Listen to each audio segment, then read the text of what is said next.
Elvira, Mistress of the Dark here. You know, for movie fans, there's nothing more fun than seeing two legendary Hollywood creatures face off in a vicious, deadly battle to the finish. Who could forget Frankenstein versus the Wolfman? King Kong versus Godzilla? Ted Turner versus Rupert Murdoch? And now there's a new gruesome twosome who are the scariest, the deadliest, the baddest monsters in movie land. Now, I am not talking about the Olsen twins. I'm talking about Alien versus Predator. From the darkest reaches of outer space, the extraterrestrial killers of Alien and the malevolent warriors of Predator have been thrilling movie audiences for over 20 years. Although the two didn't clash on the big screen until 2004, they have a long history of battling in comic books, action figures, video games, and collectibles. The inspired teaming of these outer space titans first took shape in 1989 during an executive meeting at Mike Richardson's Dark Horse Comics. We were in a meeting trying to discuss what kind of a team-up we could do with DC Comics, the publishers of Batman and Superman and many other characters that people are familiar with. And one of our editors said, "We're publishing Aliens, we're publishing Predator, Aliens versus Predator," and everybody's eyes got big. 20th Century Fox, which controls the licensing for both movie franchises, enthusiastically greenlit the Aliens vs. Predator comic book. It quickly became a monster hit. It's probably the most successful series we've ever done. We've sold millions of copies.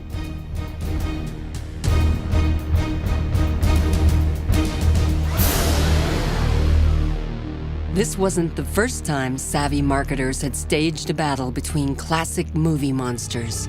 King Kong versus Godzilla, cool. I mean, we can go back to the 40s, Frankenstein versus the Wolfman. There's a great tradition of having really successful monsters and then putting them together. Special effects and makeup artist Alec Gillis and his partner Tom Woodruff Jr.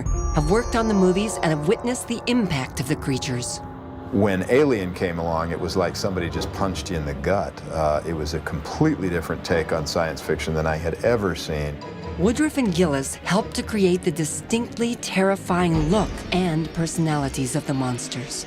The alien has no eyes, but yet it always can find its prey.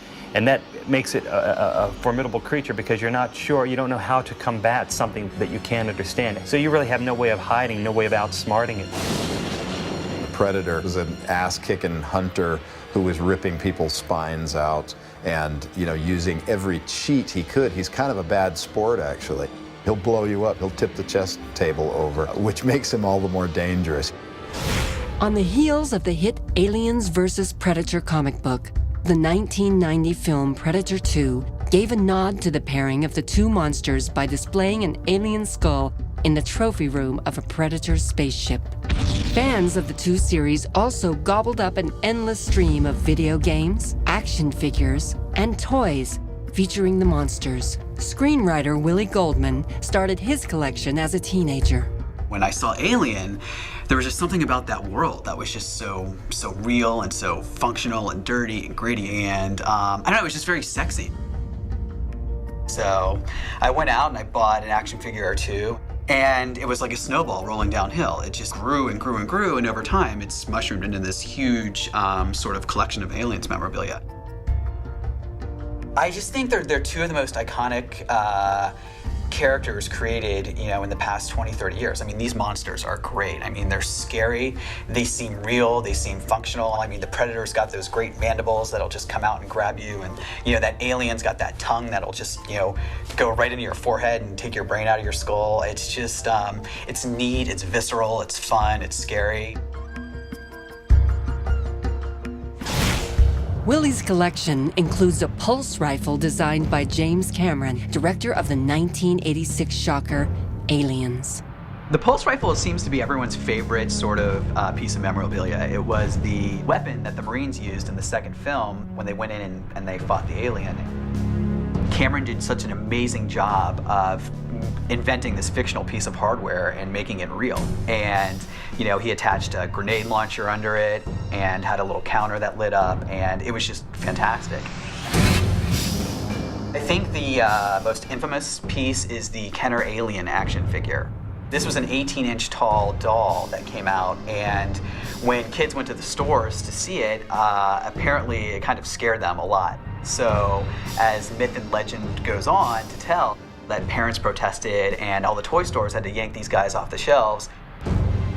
Well, now on the internet, if you want to buy one, mint in the box, it's like $500 to $1,000. I have a face hugger and a stasis tube that my friend Frank Cierney made for me. It's great. You can fill it with water and it bubbles. It's like a little aquarium.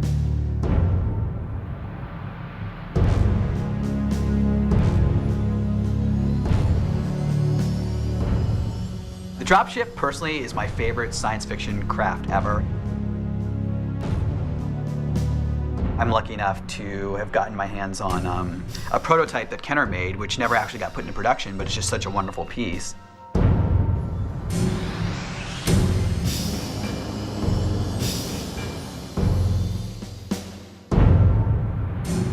There's a great line of collectibles, these polystone collectibles that Palisades has been doing, and they're just, they feature the Predator in all these wonderful poses. Slit up and, bleeding neon green. And those are just really fun.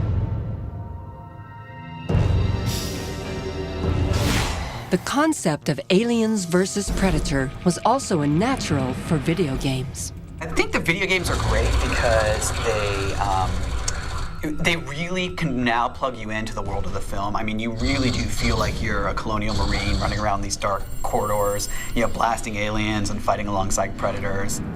As executive producer for Vivendi Universal Games, David Stalker knows firsthand how games like Aliens vs. Predator 2 can trigger the same kind of terror and excitement created by the movies. It was very important for us to nail that atmosphere, to nail that the visuals, the visual effects that made it look just like the movies. So there's a lot of close scrutiny to the various movies and trying to make sure that things follow logically from what's established in those movies. There's less time taken out for story aspects. It's mostly about action. It's mostly about driving the player forward and exciting them and making them feel emotion, whether it's fear, feeling energized, feeling angry, or just feeling very happy at the experience. In 2003, after a wait of over 14 years, an Alien vs. Predator movie was finally given a green light to start production. It's a sequel to Predator and a prequel to Alien, but it's also owes a lot to the computer game and the comic book series, which were very popular. And the fans have been dying to see both those mediums come to life in the form of a motion picture. So, which extraterrestrial will triumph after their long-awaited confrontation? No matter which space baddie walks away from the battle, it's clear that the fans of Alien vs. Predator are the ultimate winners.